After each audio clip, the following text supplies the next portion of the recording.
Growing with fishes.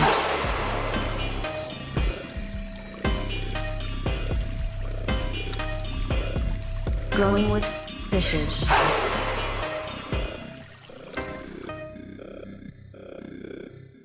Hey, everybody. Welcome to the Growing with Fishes podcast, episode 298.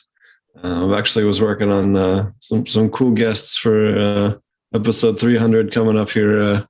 It's hard to believe that we've done 300 episodes just about.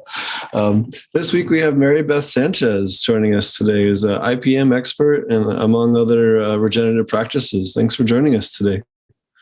Oh, it's my pleasure. Thank you for inviting me, Steve. Oh, I have to apologize. I didn't realize your name was a PH, and I know I wrote it with a V, and I feel terrible. Please accept my apologies for this. Oh, I like to get it right. I'll remember it in the future, though. We also have Marty with us today. Thanks for coming, Marty. Yeah. How's everybody doing? Welcome. Hi, Marty. Nice to meet you, Marybeth. Oh, it's my pleasure. We also wanted to mention a couple of things real quick before we get started. I have the thing here. We have the Supernatural Conference, the last week of July coming up. I'll be speaking on that Friday. There's also a new day on Thursday with the Bug Lady. If you want to take the workshop, all different types of cool speakers, the 29th, 30th, and 31st of July. So definitely check that out. Where's that at? In Oklahoma. Yep, in OKC. And then also we have the new Pest class at thepestclass.com. If you're looking for aquaponic cannabis and living soil, just a general class on all the different things and biocontrols that are available to you. And then we also have the aquaponic cannabis class that Marty and I have been teaching for quite a few years. So we have quite a long range of classes. I'll actually be adding more classes here in the next couple of weeks. We have a mineral and microbe class coming, and then an aquaponic design and planning course. So I think you guys are going to like that. And then we'll have kind of an overall, buy everything package, or, just the vegetable side of stuff available to everybody. We're trying to we had a bunch of requests for the advanced class. So we're kind of splitting that into some more specialized classes and adding some of the other cool content that we have available to that. So, if you're looking for cool aquaponic education, we have a whole bunch more coming on top of the stuff that we have available now. And the one last thing, almost forgot. Sorry, Cass.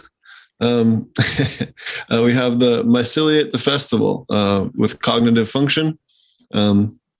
We have all kinds of cool speakers. We have Dustin Powers from Future 4200, Chris Trump, Cass Posey, Matt Powers. Cass was on the show a couple of weeks ago if you want to check her out.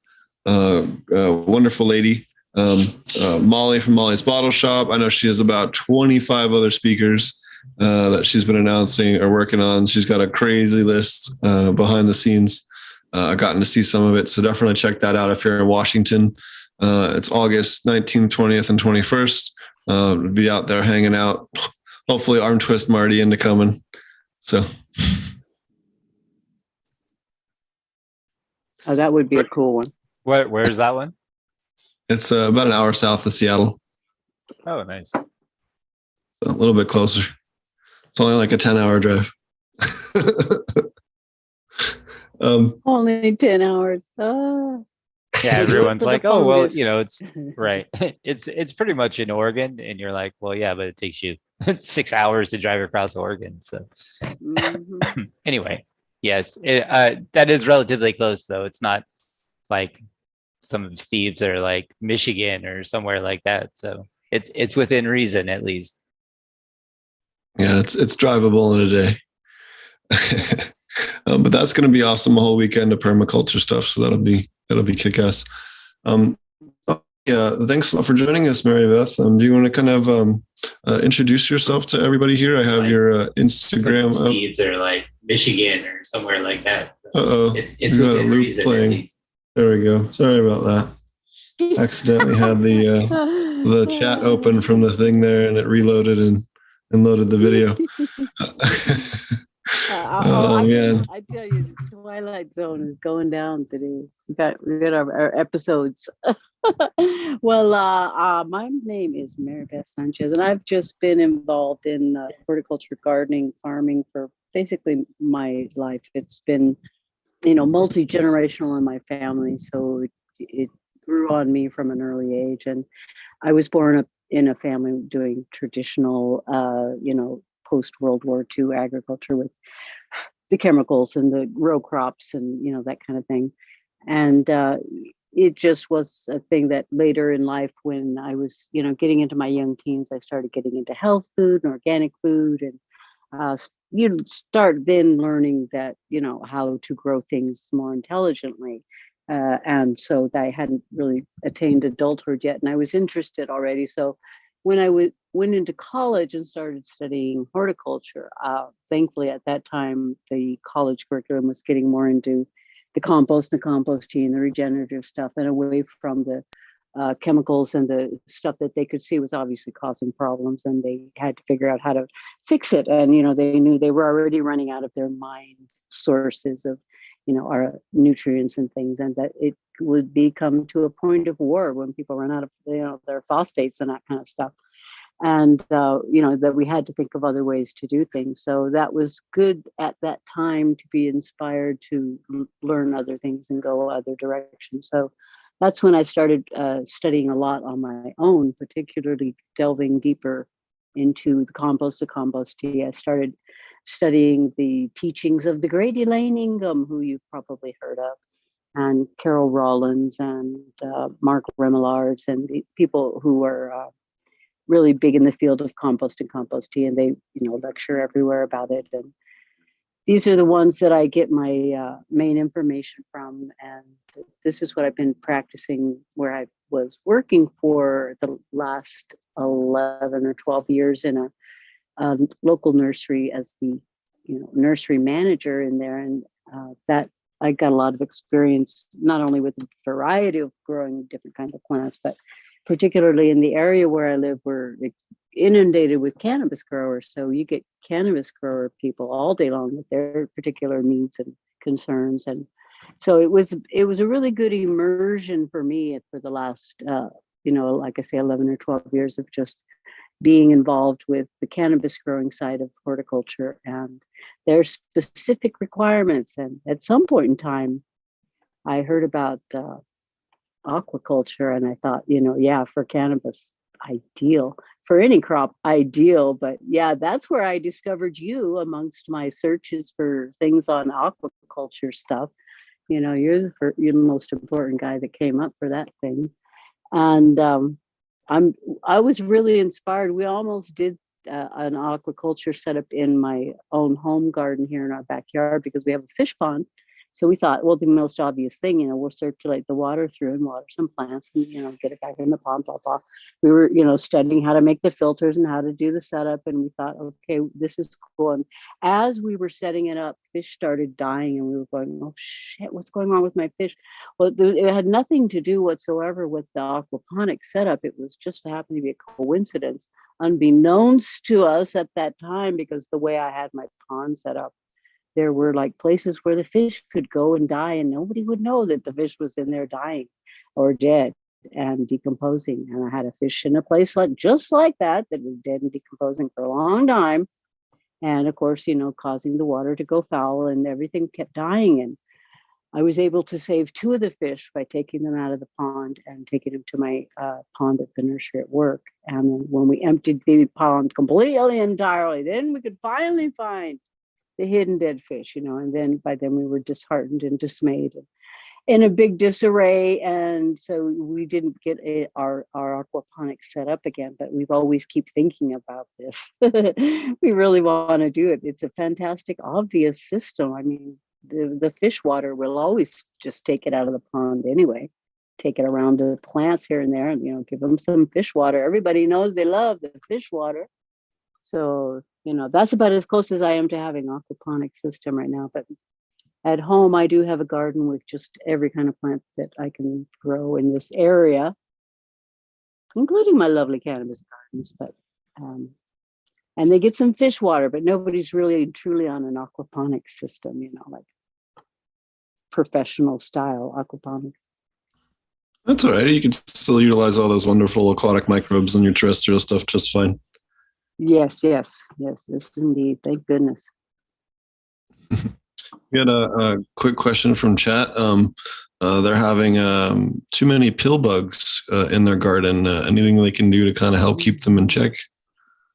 Oh, you might try diatomaceous earth for those, because you would just need to put it on the ground where you know that they're at. It would probably work for them. I've never really actually had them be a problem, but I know some people do, and they'll start chewing up your plants. And that would probably be the easiest, least toxic thing that you could do. Just try not to inhale it. You know what I mean? When you're distributing and putting it around your garden, just be careful not to inhale it. And remember that it doesn't work when it gets wet. You do have to reapply it when it gets wet, or let it get bone dry again, and then it will be effective again. I've also had some luck too with keeping their numbers like kind of more balanced out and in check, and living soil beds with rove beetles, or if you have any of those like hunter, I forget what the name of the official name of it is, but in Oklahoma you can find these green hunter beetles that move really quickly. Those guys, if you get a couple of those, throw them in your garden. They'll pick those guys off pretty quickly. But rove beetles is something that you could purchase that is going to, hang out in the soil where they are and eat them on a regular basis and not care that they have 8 legs instead of 6.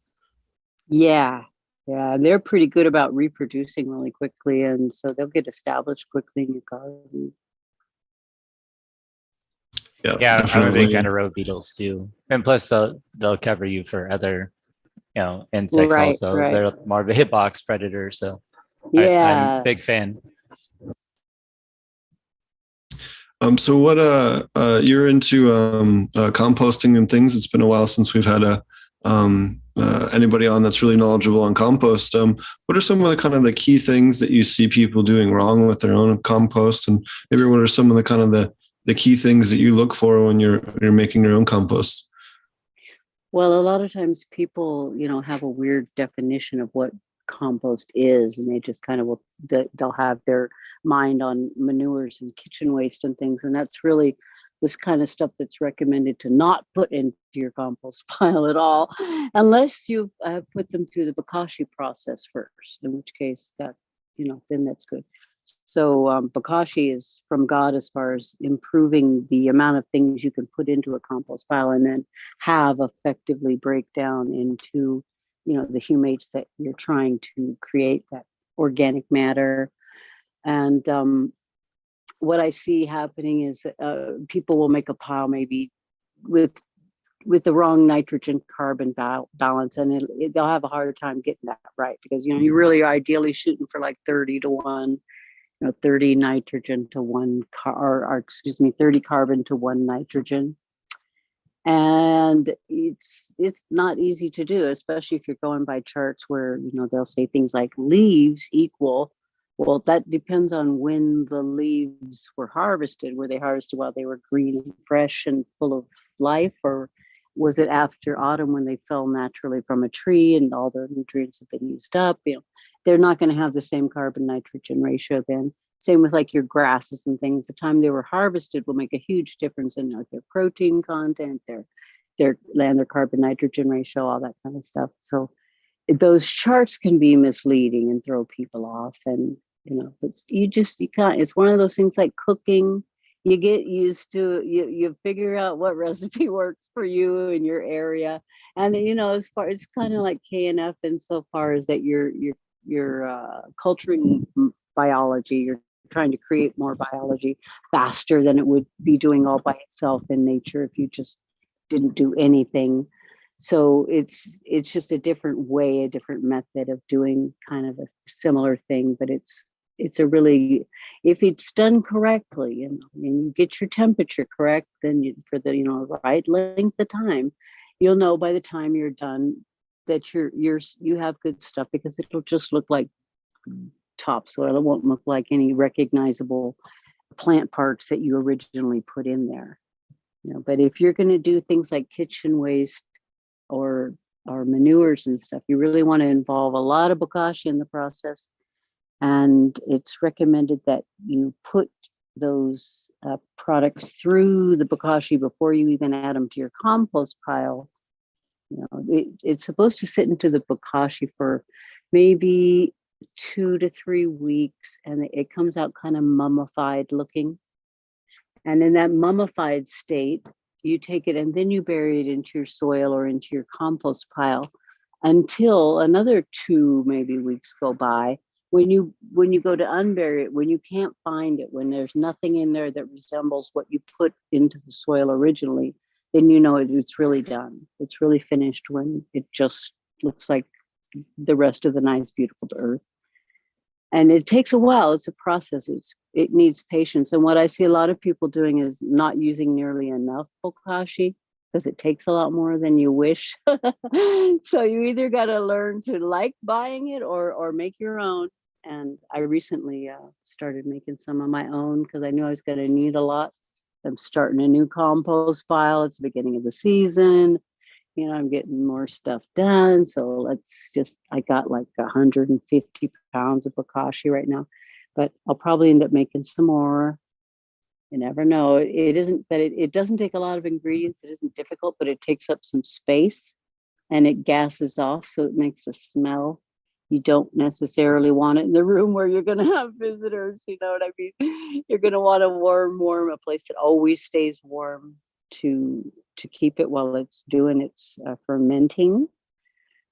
And so that's not necessarily easy to achieve. It'll happen in a cooler space, but it will take a lot longer. So ideally you want a really warm space. And when I first put my bags in, it was funny. At first I didn't put any pinholes or anything in them. I put it in plastic bags because you want to squeeze out the air because this is an anaerobic process, right? And I thought, okay, I'll put weights on and then it'll be good. It'll sit there. Well, what was happening when I left the room was the gases would start building up. And then all these plastic bags turned into these big round balls and they were rolling over off the shelves. I kept having to go in and put them up. And then finally I thought, look, I'm just gonna put tiny pinholes. This won't be too much oxygen to get in there and that'll let the gas escape. And so I've just put in a couple of tiny pinholes and that solved the roly-poly bokashi balls. Yeah, that's my bokashi story. A lot of people, how do you make your bokashi? I think a lot of people haven't had a chance to, not everybody knows what bokashi is and are aware that it's pretty easy to make. Oh yeah, it's just basically, 3 or 4 ingredients if you count the water. Molasses, it takes EM1 and it takes either, some kind of bran, either wheat bran, rice bran, some kind of high carbon source like that. And you mix, it's mostly the bran. Like say for 50 pounds of bran, I think you add like 2 cups of molasses and maybe 2 cups of the EM1. What you do with the molasses is first you melt it in. And then you've got, I think it was 4 gallons of water, maybe 5 or 6 gallons of water, but you don't necessarily pour all that water in. Okay, so you add the water slowly till you get the right texture. You don't necessarily add all the water in, but you take a little of the water, like maybe a gallon of the water out first, heat it up, they say to boiling, and that I think that's part of the temperature regulation. If you heat that up to boiling and then add it back to the other water, you'll have a nice warmer water and it's better for your microbes. Okay. But you melt your molasses into the boiling water first, because otherwise, you know how molasses is. Trying to dissolve molasses is horrible in cold water. So you do all of the molasses in the hot water first, and then you pour that back into the rest of the water, which will then be, this sort of comfortably warm temperature to start adding it to your bran until you get to it, a nice, real moist mixture of, you don't want it too goopy wet. You don't want it too gloppy, but you do want it really, maybe a little more than 50% moisture, but not a lot more than 50% moisture. think I might have got mine a little overly wet this time. I got a little enthusiastic, and then you can't take it back. So that's why, if you don't have extra bran there to thin it out, you need to just add your water slowly. Okay. Be patient, mix and pour, mix and pour, mix and pour. And and then you put it into bags or containers, something where you can make it airtight. The bag is easy because you can easily squeeze out all the air, or take your bag and then put that into a box or whatever you got to do to store it or stack it or put it somewhere where it can be warm, like over 70 degrees, over 75. Ideally, if you can get it up into 80s, that's really, really cool. But not everybody has a space that's really warm like that. But do the best you can, and check on it every week or so. White mold is okay. Dark colored mold is not quite so great. But what's happening at the end of about 3 weeks, maybe more, but hopefully within about 3 weeks, it should be done fermenting by then. And then you can either use it to put into your compost pile to accelerate the composting process, or to, your kitchen waste to accelerate composting with them, or to make it so that they're suitable to put into your compost pile. It really helps to compost and digest things that a regular compost pile can't do. And in fact, it can digest a lot more toxic stuff like sulfur, plastics. It's a really hardcore. They used to call it a fungus. It looks like fuzzy white mold that grows in it. It's what you'll see a lot of, but it's actually like an actinomycete. They're a bacteria that looks like a fungus, and they've been reclassified over the years. So recently, they decided now they're a bacteria. So, okay, but we're going to call it a fungus because it looks like a fungus. When you look at it, it's fuzzy white moldy stuff. That's what we call fungus. So that's why, you'll hear people call it fungus, and you'll hear people call it bacteria. It's in a transitional stage. It's a trans organism. It's going around. Don't lock it in a box. But anyway, it is a really neat biology that is one of those things called the facultative anaerobes, like the lactobacillus, where it really can function nicely in both anaerobic and anaerobic conditions and do really good things for our plants and for our gut health as well. I have a picture. I was trying to find it. I have a good picture of exactly what you're talking about, if I can find it. Oh, yeah. Give me a second here. You mentioned lactobacillus, so they're using labs quite a bit on your farm? Well, that I don't make it really the K&F way. What I do is I ferment wheat berries. So it's a thing they call Rejuvelac, but basically it's the same thing. You're getting the lactobacillus off of the wheat berries, and it's a vegan way of doing it because I'm not going to have any milk or eggs or those kind of things that you usually see in the K&F stuff. But it's the same bacteria, whether it's coming from the cheese or it's coming from the wheat or from whatever. There you go. That's what you're talking about, right? Oh yeah, fun fuzzy whites. Yep. Beauteous stuff. If you such a beneficial biology. I'm sorry, I didn't mean to cut you off. I was just going to say, especially if you have root rot or any, septoria or fusarium issues or anything like that, or had issues like that last year, you put something like that down, it's going to just annihilate anything like that that's going to be negative towards the plant. Yeah, and basically that's what the EM1 is the lactobacillus, and that a few other important. I think there's maybe 12 that they claim different bacteria that are in there that are part of the essential microbe blend that they have. But lactobacillus is the primary one. And it's what you can also create your own EM1 back by reconstituting the bokashi by you sort of ferment and extract the juice from that. I'm too stoned to tell you that off the top of my head, but basically you would like kind of make a tea of the bokashi, and and the juice that comes out of it is your EM1, and it ferments for a while. I direct message me in the Instagram and I'll send you that recipe. And yeah, I don't have to rely on my brain to remember it correctly right now. But MBS IPM and Instagram, if you want to get the recipe to get the EM1 out of your bokashi Retail Institute, because that's it. The part that costs a lot when you're out in the store saying, "I need some bokashi." Oh my God, the EM1 can be an expensive port there. But it's also good for a couple things. EM1 will also help if you're making compost tea. It will lengthen the life, extend the life of your compost tea, your stuff in there. And, it's just it's a really good additive for any time. Just before you're going to put out your compost or your compost tea, add some EM1 to it. It's even better. Do you do any IMO2 collections, or do you preserve any IMO2, or are you just doing the IMO1 to your compost? See, I would get lost if I could tell. I don't know the KNF. So when you stabilize the IMO, the IMO1 with sugar. Oh, okay. I see. Yeah, I get lost there because I don't really practice it. I studied it a little, but it's like, oh man, my compost tea is so simple, and I already know that method. I'm just going to stick with that. But one of these days, I'm really going to study the KNF, but I don't have it down yet.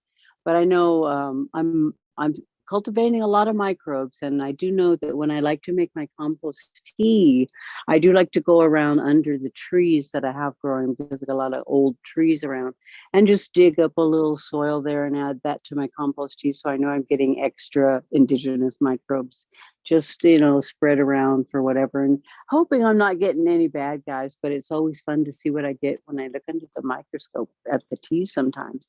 Once I actually saw a star amoeba, which I've never seen before or since, but it was awesome because I know that came from underneath one of the pine trees that I had growing at the nursery where I worked before. It is a really neat thing to see. You just rarely see any of the amoebas, but the star amoeba is really beautiful because it's just like it sounds. It's got these rays that go out the sides, and it moves real slowly, but it's moving, and it's like, wow, that was a gift to see. Even once in my life. It was cool. That's awesome. Yeah. I never even heard of a creature like that. Yeah, they're trippy. A microscope's a great thing. You get lost in that world. Oh yeah, for sure. We had another question in chat. Would visible signs of predatory mites crawling on pots be anything to be concerned about? If so, what are ways to help control their populations? Well, predator mites, I'd say hallelujah. Usually that's what you want to see. They're on duty. Guards on duty. Yeah, that's what I was thinking. Spread them around. Share the love. Send me some. Take some outside if you don't want so many indoors. But they're not going to start eating your plants. At most, they'll start eating each other until they're gone. They're not going to start eating your plants. They also might be tryphagus mites. I think a lot of times when I go to places and people think they have a bunch of H. miles, they actually have tryphagus mites. They have wonderful fungal colonies because they're doing things the right way with living soil, but they're actually, totally overrun with tryphagus mites. I see it all the time. They go into a panic attack because they don't know what it is. But it's those little soil mites. And there's they'll crawl up onto them. million mites. Yeah, and they're very friendly. They'll crawl up into the canopy and people will freak out. Yeah. But the bad mites, the mites that we hate, they're generally almost invisible to the naked eye. They're so tiny. So usually there's a clue right away if you can see them and they're running around, that they're the good guys. They're not the bad guys. You can also too, when you find mites in your garden, and it's not 100%, but this is like a general rule of thumb. If they're cruising around real fast and have two feeler arms out and they're actively moving around, they're hunting, right? They're a meat eater. and nine times out of 10. So if you see them, they're cruising around, they're hyperactive with two feeler arms in the front, that's a pretty universal sign for many of the different predator species of mites. So I like the little dance that the two-spot does, but it's a slow dance. Have you ever watched them? They kind of wiggle back and forth. It's like a two-step, the two-spot, two-step, go back and forth and side to side kind of, and then go forward. Like one step forward, two step backward. That's it. Okay, all of a sudden I've got a reggae flashback. But it's cute to watch them. But generally, yeah, like you say, they'll find a vein and they'll latch on because they want to eat, and they just sit there and suck away your plant's juices. Yeah, here we got a picture of them doing that I took here. We'll throw that up on the screen. The dancing mites. I don't have the dancing part, but I do have them sucking on a vein there. Oh yeah.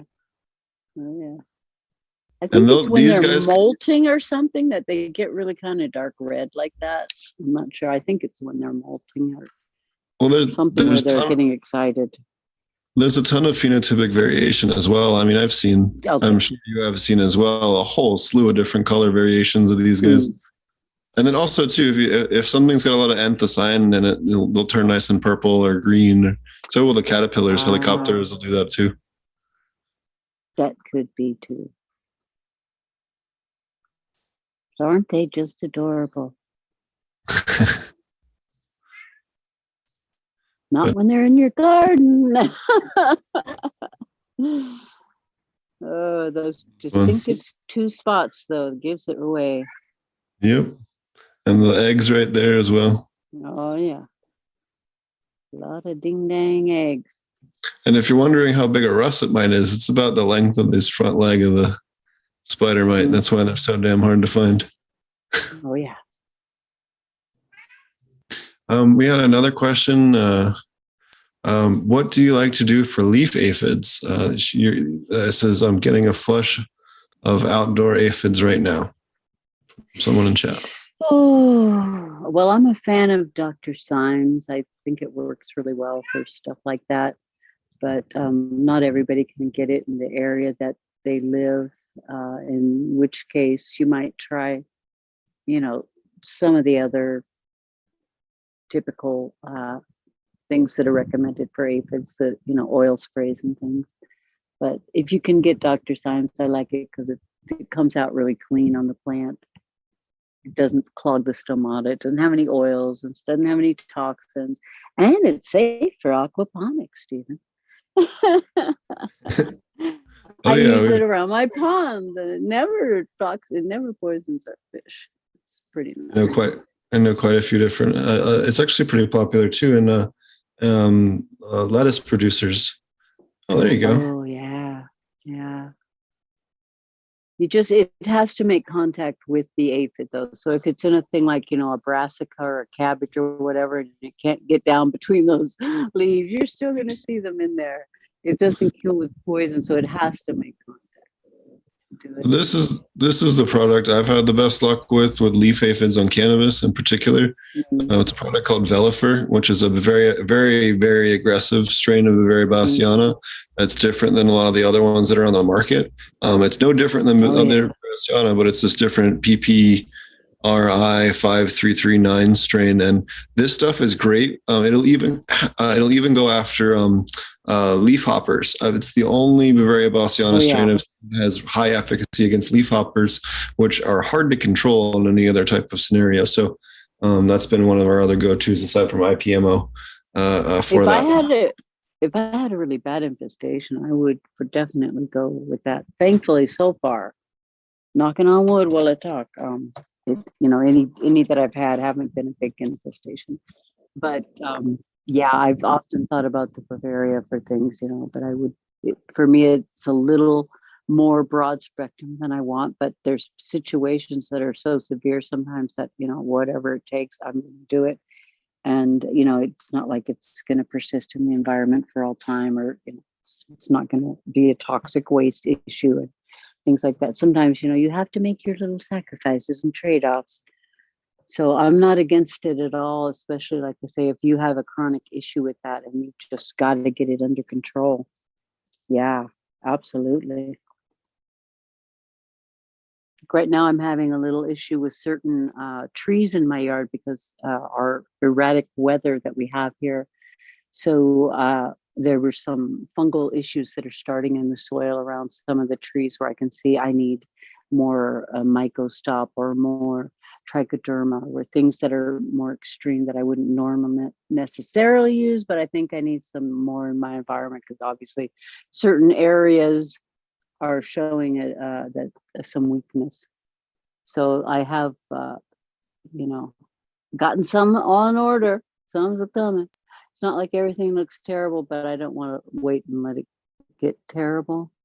But there's a couple things where I could say, oh yeah, there's definitely something going on here and I have to treat it. But the biologicals are really my favorite, either with the, the different bacteria or fungi or the beneficial insects, etc. That's what I'm most interested in.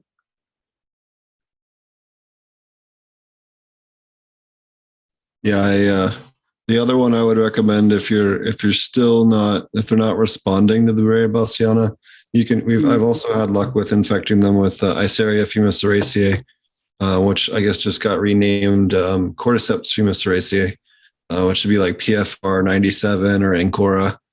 Cordyceps are great. That would be a specific fungus, and it wouldn't affect anything else more than likely, because usually they're super specific to just a certain type of insect. That might be the most ideal one, even better than the Bavaria. Yeah, and Iceria works a little bit better against certain stuff. White flies, it tends to infect a little bit faster as well compared to Bavaria bassiana. They'll both work, but the other thing that we've been doing too lately, especially with stuff that's, mainly with leaf hoppers, because sometimes we're getting those pretty heavy, is mixing different strains of Bavaria bassiana to kind of, and hopefully hybridize the strains a little bit and kind of create something that might be a little bit more virulent at application. I was kind of curious your thoughts on that. Oh, I like that plan, because leafhoppers are a problem. I can't spray them with anything because they jump too well. They're gone the second you start to spray. You can't get anything on them. Then it's a problem getting it at them. And I haven't seen them so much in recent years, but last year I noticed more than I'd seen the year before, and I'm wondering what's going to happen this year. And oh god, I've got to be prepared, forewarned. The creatures are out there. Well, especially around here, I'm out in the woods, right? And we've had a lot of forest fires. So where do all the bugs go when their territory's burned? So they're all concentrating on the few places that are left that are unburned. So our bug populations have gotten, that extra boost of concentration. So this is we have to be more vigilant. Oh, go ahead. That's those cute little critters I'm seeing on the screen there. Yeah, this is a Phytosuillus persimilis, and then this is a spider mite. So you can kind of see how he's moving around, hunting with those front two legs, feeling around, really cruising around. This guy is kind of not moving around anywhere near as fast. But you can kind of see behavior-wise, the plant mite versus the predator mite. They're very different behavior-wise. Yeah, they're little soldiers, man. They're going to get you. They're not wasting time. Especially that one. Yeah, he's hungry. We were just talking about that earlier. I wanted to throw that up since I knew I had a video. I just had to find it. I have my pictures and photos and videos badly indexed. I gotta sit down one day. Oh God, I know what you mean. Please, someday I'll do this. I'm not holding my breath waiting, but someday. What about thrips? What is your go-to for thrips? Same thing. I like to do preventative Dr. Zyme stuff, and usually that works pretty good. There's been occasions where I've seen beetles become a little bit of a problem. The cucumber beetles are starting to appear annually, so then I'll go for something with spinosad, but I try to be really kind of sparing with that, because I'm not it's a one that is another biological, but I don't want to overuse it. It just has a lot of precautions going along with it, but it does have a good efficacy with the beetles. And it also coincidentally helps with thrips. I'm usually finding them in the same place. Yeah, that was the other one that Asaria is really good against is thrips. Yeah, I was thinking the Bassiana would probably do good, and also the larvae of the green lacewing. They are a wonderful predator, but they're hard to keep around. You know what I mean? Yeah, they're fun too. Watching them just tear through a bunch of my aphids is very entertaining. It's like watching like an alien attack, just destroying everything. It's very, very fun to watch. It does. It looks like a science fiction drama scene. Oh yeah. So what have you run into root aphids at all or anything like that? That's definitely one that we get a lot of questions. Once in my life, but thank God, knock on wood, well, I say that too, because it is a persistent and difficult one, especially because it's very tough, thick-skinned. So especially like for the Dr. Symes, which I like to use, well, it is a lot harder because of the toughness of their skin, and this is a product that dissolves their body, so that makes it that much harder to dissolve.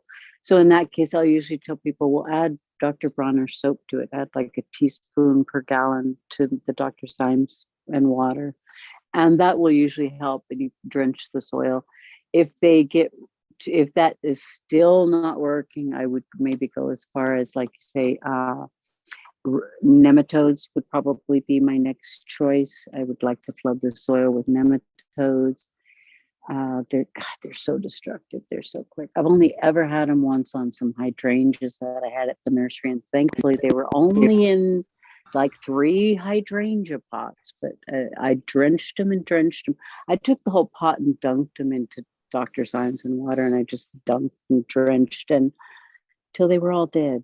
But the plants were so damaged they didn't really survive either. But I'd never, like I said, never seen them before. Thankfully, never seen them since yet. But I know they're really tough, and people, when they struggle with them, they are hard to kill. You can try sulfur, but sulfur is so persistent in the soil, and if you don't want it to be there forever at a toxic level, because it kills everything basically. If you're trying to have a living soil, it's not going to be very living if you've had to do intensive sulfur stuff. The thing about the Dr. Symes that I like is, even if it kills off your biology really a lot for about a day or so, the beneficial biology resurges very, very quickly. It's not really a persistent product. And under the microscope, I discovered this doing compost tea experiments that were very surprising to me.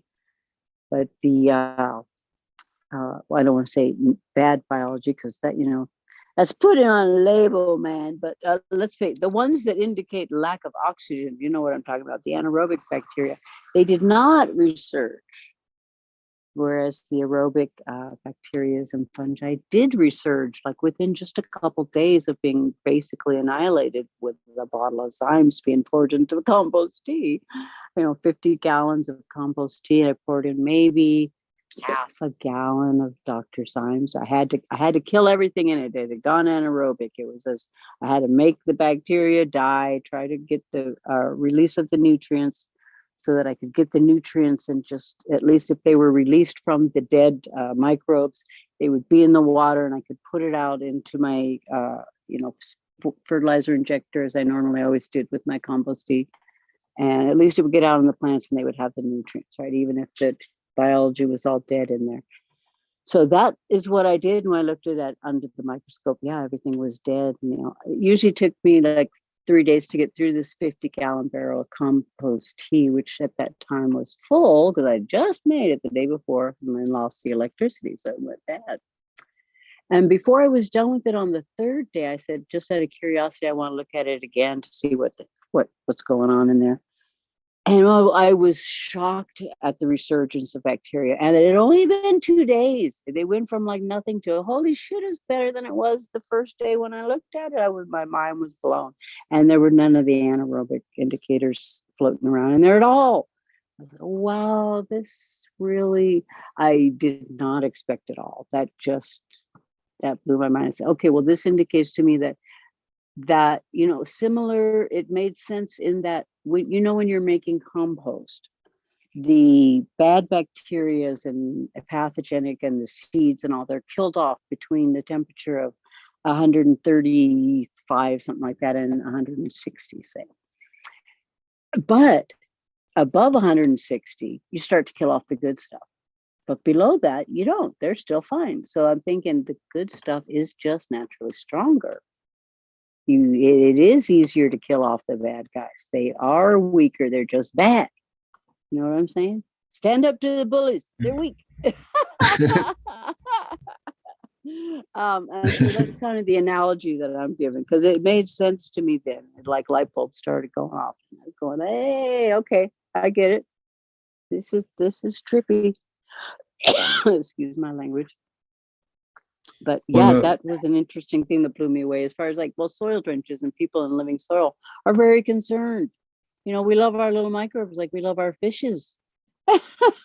And our etc. Our bumblebees. I raise bees. God, I love every single bee, and they have extremely short lifespans. I'm gonna keep them very long.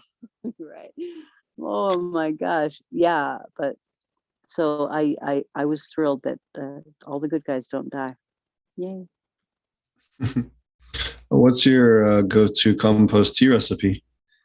The simpler, the better. I kind of, like I said, I follow the Lane Ingham method with just as little as possible. So basically, you want your good water, of course, obviously. Excuse me, without pouring, blah, blah, blah. You want it to be like ambient temperature to the environment that it's going to be put out in. So if you're making it for outdoor plants, you're going to have your tea brewing outdoors in that same environment.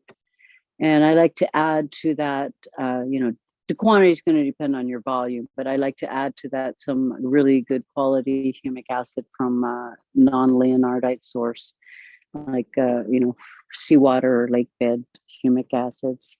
And I like to add some soluble seaweed powder. And I like to add my compost itself in a mesh bag with either the compost that I've made myself, plus some worm castings, plus, like I said, go dig up a shovel here and there from under this or that tree and just randomly pick them, and just who knows what I'll put in. Sometimes I'll go ahead and I'll throw in a handful of straw or something, because I know you can get a lot of protozoa and things off of straw. Wheat straw particularly has good protozoa. That's how you make that Rejuvelac with the labs, with the vegan labs, is basically fermenting wheat berries in water for a couple of days and drinking the water off it. Tastes like bean water. It's a nice ferment. It's not a roddy, stinky, vile thing. It's pleasant. You get used to it. Start to want more. Good biology in your guts. Keeps you healthy. But it's also good, it's the same labs that you put in your fish water or in your plants and stuff. So sometimes I'll go and pour some on my plants just to know that they're getting a little more biology in there or what have you. I'll have more than enough for myself. But anyway, I'm rambling again. Sorry. No, you're fine. But that's the compost tea recipe. Basically, I keep it really simple. I don't add molasses unless I really think I want to. And usually if I do that or something like the fish hydrolysate, those kind of things, that would be at the very last minute before I was going to put it out, because those things tend to get so bubbly and anaerobic so quickly. And especially where I live, it's so hot, and it's usually during the summer that I'm doing this. And so, you don't want things to go anaerobic, so that's added just before putting it out, and which is, I've been told, fine. That's the way to do it. That's awesome. Yeah, I haven't tried that. I'll have to try that type of labs. I've definitely made plenty of other versions. So. Well, it's easy to drink, and it's basically what they use to culture and make vegan cheeses and things. But it's the same kind of stomach culture. It's just, those poor vegans, they have to get it from somewhere. So they go ahead and get it from the wheat. But yeah, then they go ahead, they can make fermented, nuts and that kind of thing. So yeah, you can make them delicious. You can get used to that shit. I like it. One of them weirdos. What cultivars are you growing this year? Oh, well, let's see. Which one am I going to try to grow this year? I have, my kids are all now about like maybe, I'm eyeballing them now. They're maybe 4, 5, 6, 7, 8 inches tall. They're starting to grow fast. I'm about to put them into their big girl pots and hope that they stay girls. But the ones that I'm trying to get, I think, let's see if I can remember. I know I've got a 9-pound hammer. I've got a Hindu Kush. I've got a peach quake, a couple of crosses of the peach quake. And I've got a thing called guava that I got from a friend in Hawaii. He's a good grower in Hawaii. And I think I have one thing that's a star pupil. I've got, my brain's gone blank. But those are the ones that I can remember. I've got, well, if they all live right now, I think I've got maybe 15 plants or so. We'll see. And then I threw out a bunch of various auto flowers just to see what happens. I kind of scattered them hither and thither in a pot that was vacant here and there. Let's just see what happens.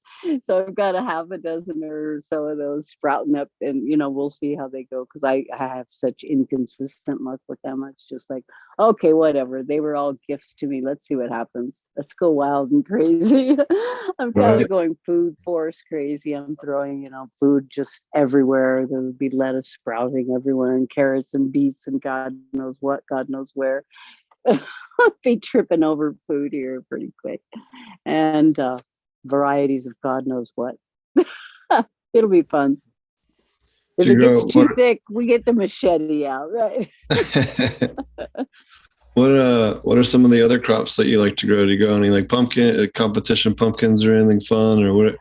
Or you got specialty tomatoes or anything that you grow? Or what else do you grow in your garden? Right now, I was gifted a huge box of seeds by such a nice person from somebody found me on the Discord channel, and just thought, he must have had somebody give him a zillion seeds, because he was trying to give them away to as many people as he could. But so anybody who would have them, he gave a lot, and it was just a big ass box. So I have more varieties than I even know. And so what I did to make it even more fun and exciting was I just randomly, like without even looking or marking, I just took handfuls of different pumpkins and different beans and different corns. Some of them are colored and some of them are yellow. And so like there's all kinds, and they're just going to be here and there. And I'll just find out when they're done what they are. It's kind of like, when you're pregnant, you don't know if you're having a boy or a girl. If you don't know, it's always a surprise when they come out. So I'm going to have the most kind of adventurous, fun garden that I've had for a long time. I don't know why I got this urge to do this, but yeah, it's being completely random this year. Like, surprise me, right? At least I know it's going to be a whole lot of squashes, and pumpkins, and beans, and then various lettuces and various, oh gosh, like I say, cabbages, carrots. I do love the pumpkins, man. I tried to grow big pumpkins before. If you ever do grow big pumpkins, you got to remember you can only grow one pumpkin per plant. You got to get rid of every other flower that tries to grow on that plant. You've got to pamper the crap out of that pumpkin, and you got to sit it on a little pedestal and a carpet, and you got to just inject it with milk and protein. And like, people, my God, how they baby those pumpkins. But Jesus, they'll get over 1,000 pounds on these pumpkins. The biggest pumpkin I ever grew was nothing like that. So believe me, don't ask me for real advice. But these are the stories I've been told from pumpkin growing people. I like to look at the contest sometimes. Pretty freaking impressive. Oh You yeah, could I'm a try to huge fan. Yeah, it's the biology, man. Use your biology. The other thing they'll do with the competition pumpkins is they'll bury all the vines and they'll start to root off the vines as well, which is the leaves there you sticking go. up. Yep. That would make sense. Yep. Cats insisting on being on the show too again. Oh God, I know. I got 4 cats. They love it when you're busy. Oh yeah, we have 4 dogs and 2 cats, so someone's always cranky. Yeah. So good.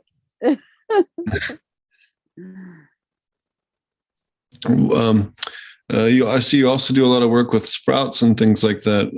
Are you doing that for the for compost, or are you doing that for food? Microgreens, that's the thing that we've got into for for eating for ourselves. It would be nice. It's a thing that if you were in a city or urban environment with a market for it, you could actually make some good money selling them.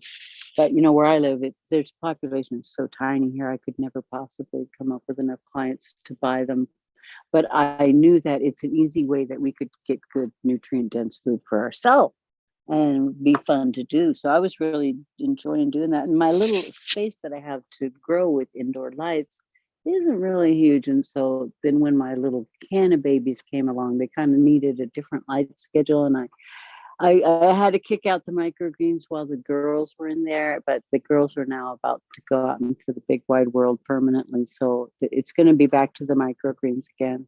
But I'm really having fun with that because it's such a fast turnover crop. It's usually less than 2 weeks for the average thing you grow. Some of them are being a week, and some of them will be longer. There's, I think, one thing, some kind of red amaranth or something that takes like 2 months or whatever till it's ready, which is the longest one. But most of them are less than 2 weeks, and it's just amazing. And you get so much more nutrient out of it than you do for the same amount of an adult plant of the same species. And they're delicious.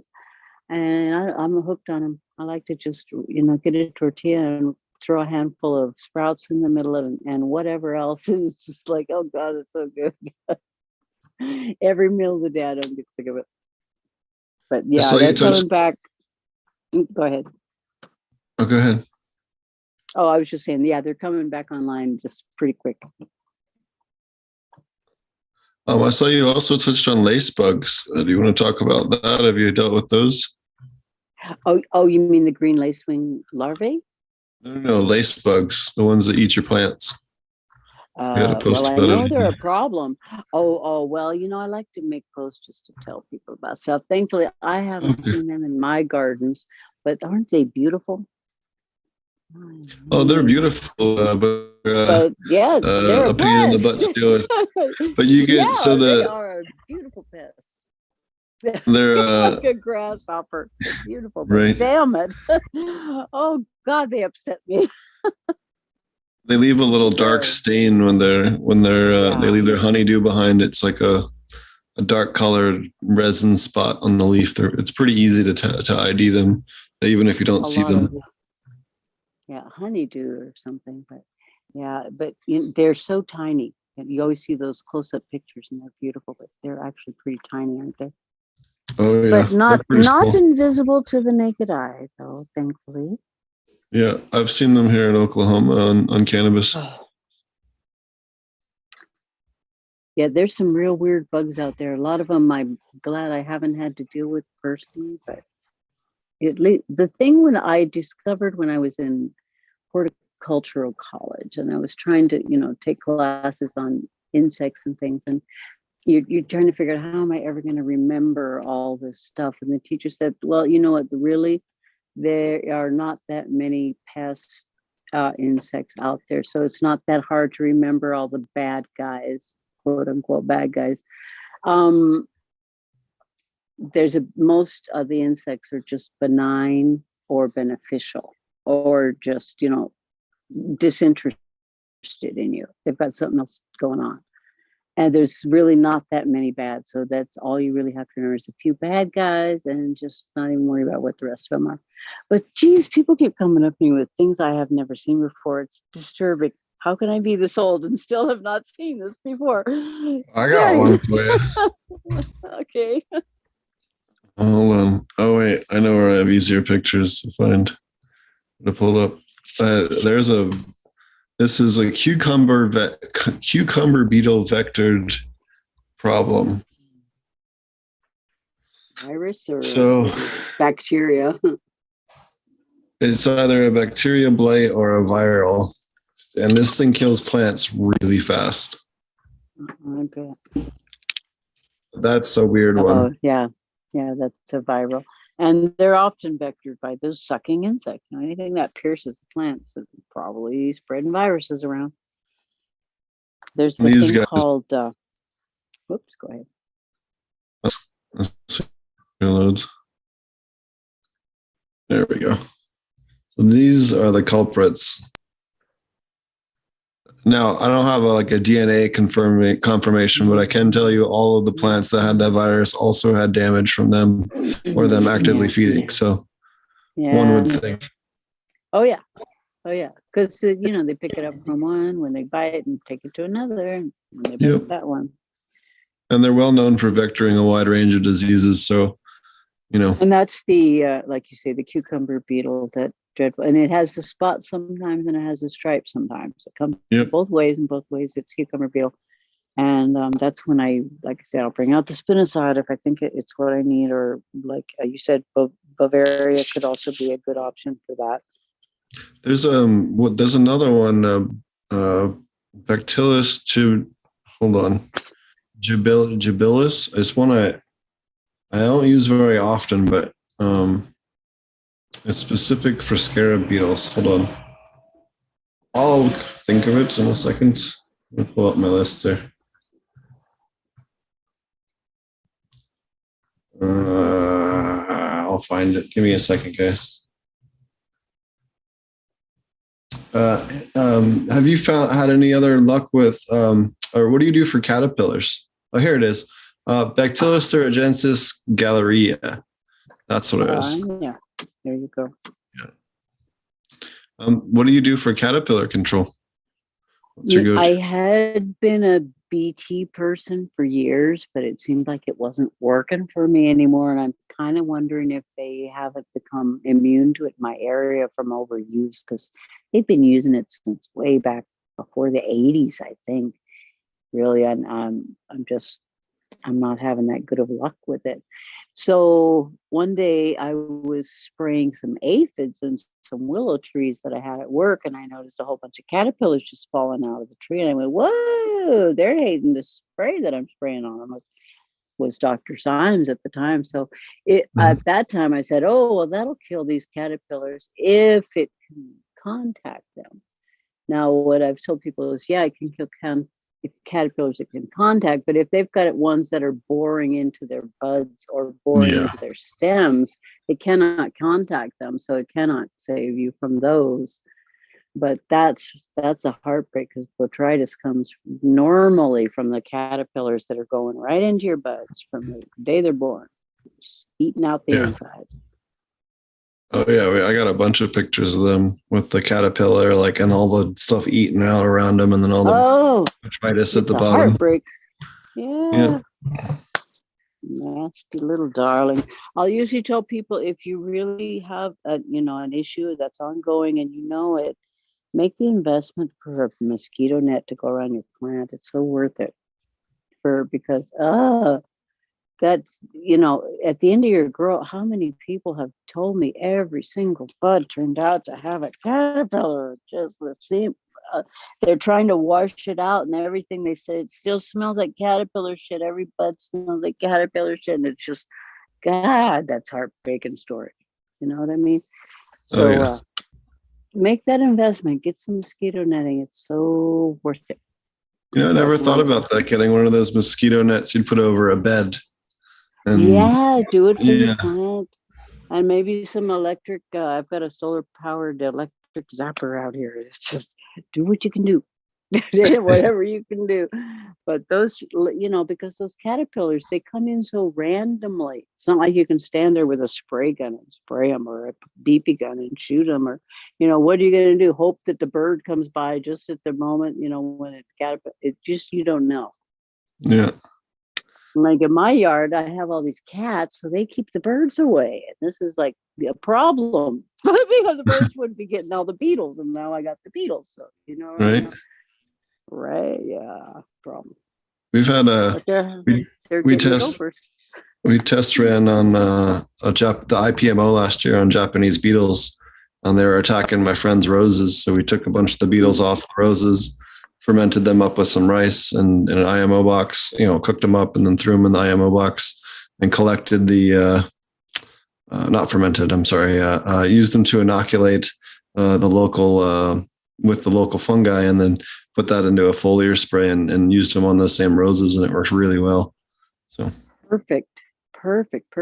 Have you ever heard of a guy called Jerry Baker? No. This is an old guy. He was famous gardener from back in probably the 1960s and 70s, and he wrote 10,000 million gardening books, and it was all like making your own concoctions of this and that and the other. And he was always a proponent of this kind of thing. And what you're doing is a lot of old timers recommend it and swear by it, especially with fungal.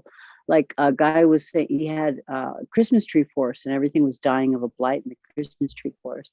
And so he said, well, what you have to do is to take every mushroom you can find in the forest and put it in your blender, and then put it in your sprayer and spray it out over all those trees. And he did that. And those places where he sprayed it, everything was cured and beautiful and green, and everything around it was just dead, wretched blight.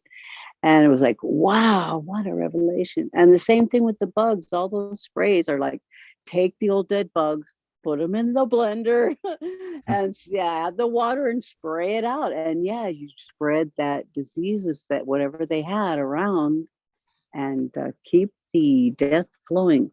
Well, we don't want to annihilate these species from the face of the earth, and hopefully we won't, but we want to keep them at a level that's reasonable, because we have to live here too. We all have to live together. My grandpa, in the beginning you were talking about different stuff that, as far as kind of pre-probe or Depression era and end of World War II era farming. My grandparents, that's how I was raised. So like I remember picking the tomato leaves and steeping those for 48 hours in water, and then we'd strain it and spray that on to kill the Japanese beetles, and we'd trim up the willows for cloning gel, and a whole bunch of other stuff that we used to do like that, as far as making our own inputs. And it kind of really reminded me a lot of getting into natural farming and all the rest of it, on how, we're really just kind of doing the stuff we used to do before we bought everything. Exactly. Oh my God. Yeah. Going back to the real farming. Well, what you really want to do is just recycle your nutrients and keep things healthier. So when you go out to the forest, nobody's spraying fertilizers, nobody's spraying pesticides. Yeah, sure, there's some damage here and there, but everything's still growing and thriving for the most part. Now, right now, what we're having going on in the forest is a whole lot of, our human intervention has caused problems. We suppress fire, so we get excessive underbrush growth, and we don't know how to manage things properly, so things get out of hand in that regard. But the forest doesn't need us to feed it, and it can live with a certain amount of pest damage. It has enough predators to take care of it. I remember once when I was living in a place down in the Monterey Bay area, and we had live oaks there. And so all year round, the leaves are green. And one day we woke up and there were caterpillars eating every leaf off of every tree. And they were eating them so fast, I was freaking out. It's, oh my God, they're completely denuding these trees. What on earth will we do? The trees, what will the trees do? But lo and behold, they ate every leaf off the tree. And in a week or so, the leaves all come back. The leaves come back so fast. They come back fresh and green and new. I was like, okay, I see what happens here. I don't need to panic. It's all taking care of itself. This is the way it's supposed to be. I can get over it. But we have drought and we have a boring beetle here, and the combination is really bad. And we have the woodpeckers help because they will help make the holes in the trees.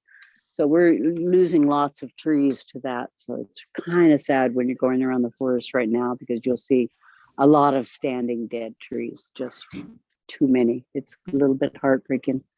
But, they aren't all dead. We still live trees. Thank goodness. I was always amazed. So I lived out in Boulevard for a bit, out by El Centro, in the top of the mountains there, kind of near Tecate Divide.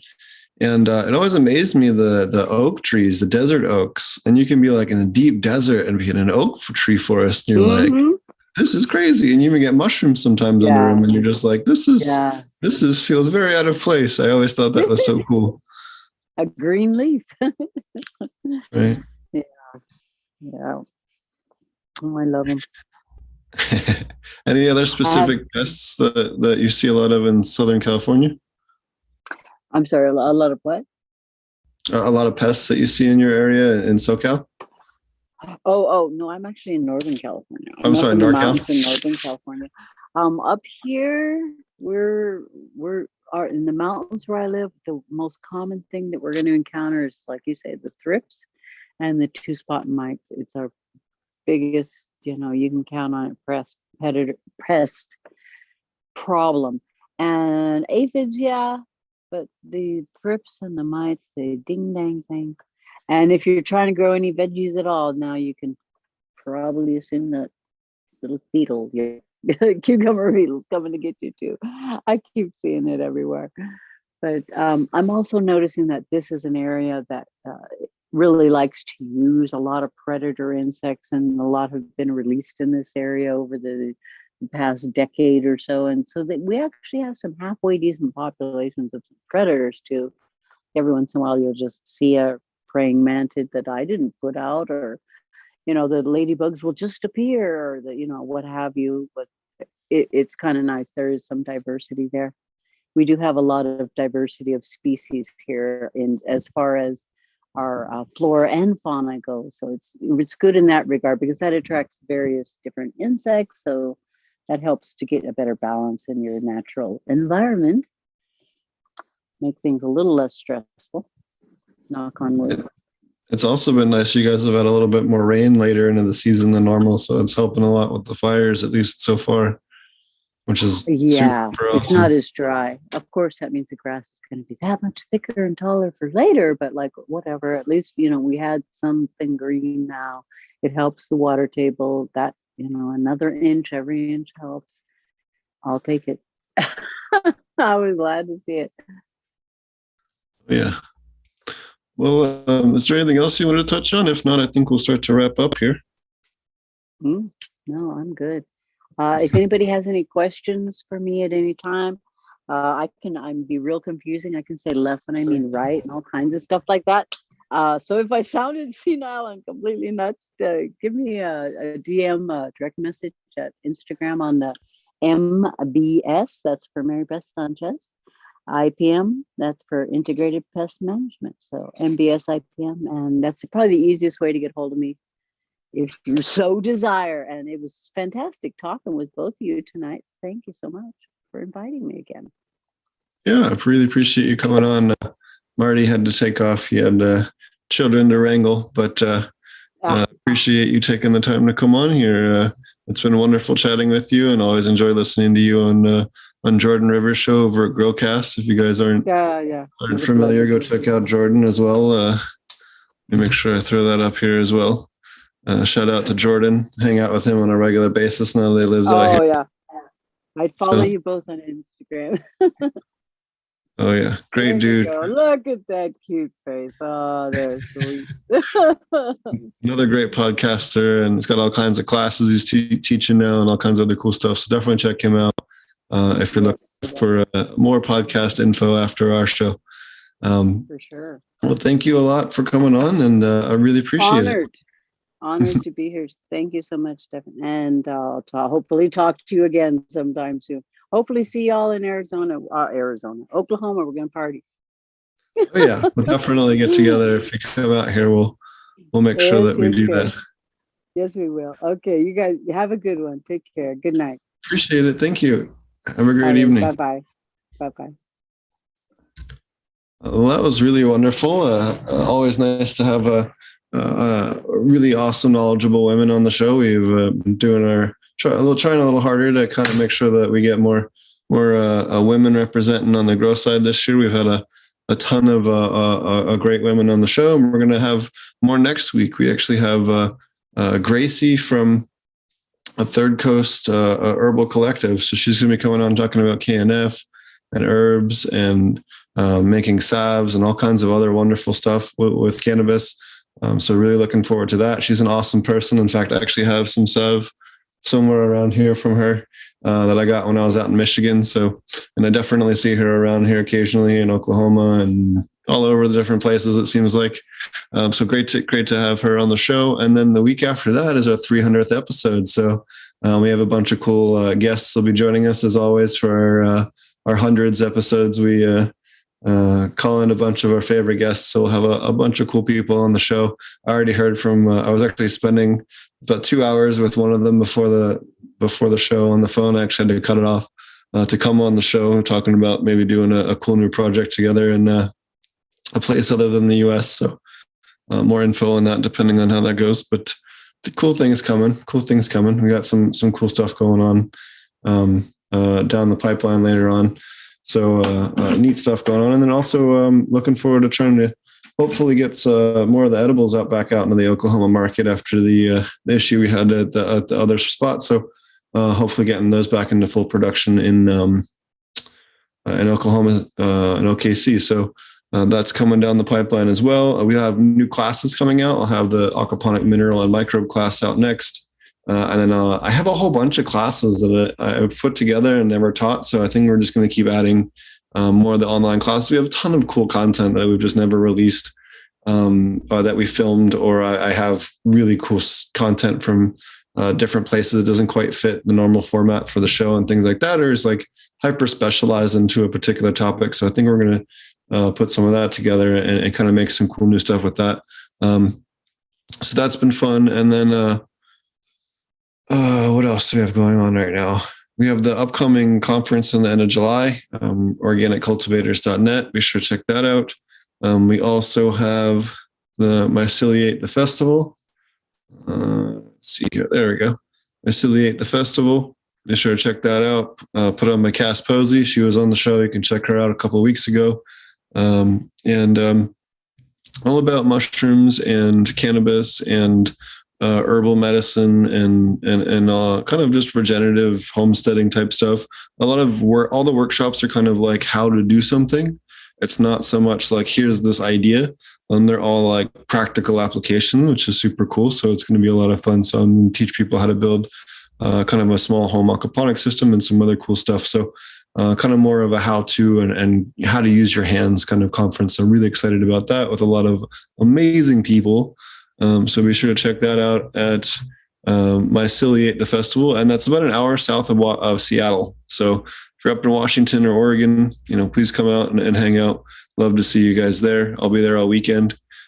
So looking forward to that. And I might even stay a little longer. I got some other stuff I got to do. I might stay an extra couple of days. And then we also have the Aquaponic Cannabis class. You can check that out at apmjclass.com. Marty and I put a ton of time into that. I actually have a ton of new content filmed with Marty that I just have to sit down and finish editing. I've been trying to chunk that out in spurts, so that'll be going out the door here soon. So if you're already in that class, we have a bunch of new slides recorded for it. If not, join up now. We constantly add new content to this class. We're always learning new things and just getting better footage of certain things and getting in depth into certain topics and things like that. And people ask us questions, and the students ask us questions in the class, and we create new content around their questions and try and, make sure everyone gets the same answer. And then we also have the all new Pest class at thepestclass.com, the Pest, P-E-S-T class.com. Yeah, we have a whole, again, equally in-depth one. This is a full day worth of content. Again, I'll be adding new stuff as we film more stuff, but we have a ton of reference videos. All the different insect videos you saw in this episode today are part of that class. So if you're looking for reference material, solutions, all the different various biocontrols, application rates, as well as release rates for your insects, for the various stuff and information on the different strains of the different biocontrols and other things, it really is a great option. It's designed for aquaponics. All the stuff is fish safe, but it also works equally well for living soil, as using the higher standard is, nothing wrong with using a higher than normal standard for your soil as well. So everything is equally applicable to both. So you have a lacewing larva attacking some aphids there, spider mite, and all kinds of fun stuff. So great time for everybody if you're looking for education. And thanks for watching. Again, you can check out her podcast, or not podcast, her Instagram. I'm sorry, I'm tired. It's been a long day. It's been really hot here. MBSIPM on Instagram for Marybeth Sanchez. And you can find us at Ponics on YouTube, SoundCloud, iTunes, Spotify, Amazon, all the things. And we will catch you guys again next week. Again, we're not going to have a show on Tuesday. My schedule is just a little bit more full at the moment. But we will be back again on Thursday. And then the following Thursday will be our 300th episode, which you definitely won't want to miss. Always a good time. It's going to be fun. So, alrighty, guys. Thanks for watching. We'll catch you guys again next time.